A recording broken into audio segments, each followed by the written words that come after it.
اعوذ باللہ من الشیطان الرجیم بسم اللہ الرحمن الرحیم اللہم صلی علی محمد وآل محمد۔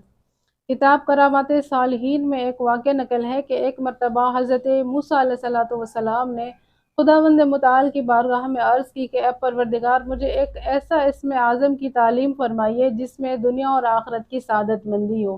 خداوند متعال کی طرف سے آواز آئی کہ اے موسیٰ، فلاں مقام پہ جاؤ، تمہاری یہ آرزو پوری ہو جائے گی۔ حضرت موسیٰ علیہ السلام خدا کے حکم کے مطابق اس مقام پر آتے ہیں اور نظر دوڑاتے ہیں تو حضرت موسیٰ علیہ السلام کو فی الحال تو کچھ نظر نہیں آیا۔ تھوڑی دیر گزرنے کے بعد حضرت موسیٰ علیہ السلام کی نظر ایک پتھر پر پڑتی ہے، ایک سنگریزے پہ پڑتی ہے جو کہ انتہائی چمکدار اور خوبصورت تھا۔ حضرت موسیٰ علیہ السلام نے جب وہ پتھر دیکھا تو اس کو اٹھانا چاہا۔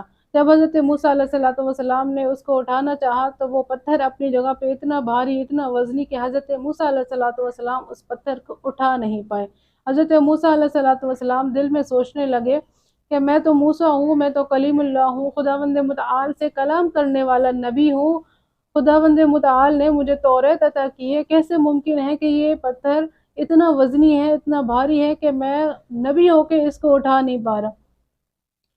بہرحال حضرت موسیٰ علیہ السلام نے دوبارہ کوشش کی، دوبارہ حضرت موسیٰ علیہ السلام اپنی کوشش میں کامیاب نہیں ہوئے اور وہ پتھر نہیں اٹھا سکے۔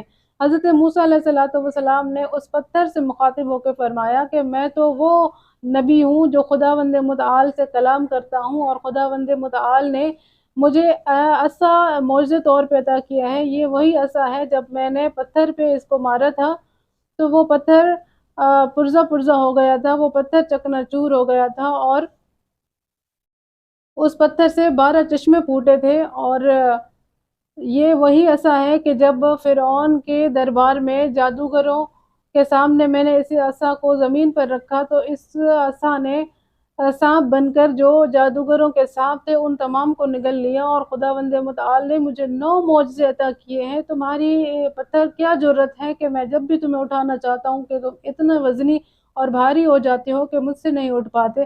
تو خداوند متعال کے حکم سے وہ پتھر گویا ہوا کہ اے حضرت موسیٰ، اگر تم اس پتھر کو اٹھانا چاہتے ہو تو یا علی مدد کہہ کے اس پتھر کو اٹھاؤ۔ حضرت موسیٰ علیہ السلام حیران ہوئے، پھر حضرت موسیٰ علیہ السلام نے یا علی مدد کہا، کیونکہ علی علیہ السلام کو ہر نبی پہچانتا ہے۔ حضرت موسیٰ علیہ السلام نے یا علی مدد کہا اور اس پتھر کو اٹھایا تو حضرت موسیٰ علیہ السلام کی ہتھیلی پہ وہ پتھر آ گیا۔ حضرت موسیٰ علیہ السلام سے وہ پتھر گویا ہوا کہ اگر دنیا میں اور آخرت میں کامیابی چاہتے ہو تو علی علیہ السلام سے محبت کرو۔ جو بھی علی علیہ السلام سے محبت کرے گا وہ دنیا میں بھی کامیاب ہے اور آخرت میں بھی کامیاب ہے۔ یہی وہ اسم اعظم ہے کہ جس کی وجہ سے دنیا میں بھی سعادت مندی ہے اور آخرت میں بھی سعادت مندی ہے۔ پھر حضرت موسیٰ علیہ السلام پہاڑی پر چڑھے، وہاں پہ ایسے اور پتھر بھی دیکھے اور وہ پتھر وہاں پہ رکھ دیے، اور پھر حضرت موسیٰ علیہ السلام نے خداوند متعال کی عبادت کی اور خداوند متعال کا شکر ادا کیا۔ بے شک یا علی مدد ایک ایسا اسم اعظم ہے جس کی وجہ سے ہمیں بہت زیادہ طاقت ملتی ہے، ہمارا ہر مسئلہ حل ہوتا ہے۔